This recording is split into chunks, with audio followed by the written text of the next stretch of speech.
Hello, আসসালামু আলাইকুম। জাকিয়া চৌধুরী আছি আপনাদের সাথে নতুন একটা ব্লগে স্বাগতম। দেখতেই পারছেন রান্না করছি। গ্যাস করেন তো কী রান্না করছি। সবার ফেভারিট জিনিস হচ্ছে মিষ্টি লাউ।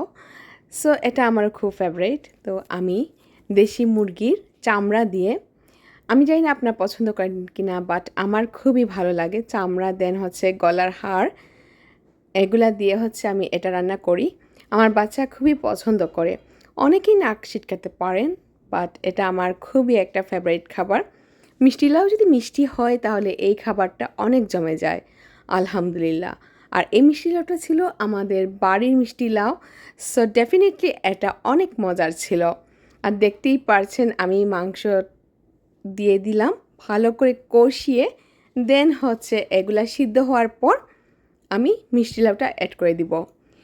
সো অনেকেই হচ্ছে বলেন যে মিষ্টি লাউ মিষ্টি না, বাট এখানে আমি আপনাদেরকে একটা টেকনিক বলে দিই। মিষ্টি লাউ যদি মিষ্টি না হয় আপনারা অল্প একটু চিনি অ্যাড করে দিতে পারেন, এক্ষেত্রে তরকারিটা অনেক সুস্বাদু হয়ে যায়। বাট আমার এখানে চিনি অ্যাড করা লাগে নাই, আলহামদুলিল্লাহ। তো মাংসটাকে ভালো করে কষিয়ে দেন হচ্ছে আমি এই মিষ্টি লাউটা রান্না করে নিব। তো আমার রান্না তো খুবই মজা হয়েছিল। আপনাদের কেমন লাগে এই রেসিপিটা আমাকে অবশ্যই জানাবেন।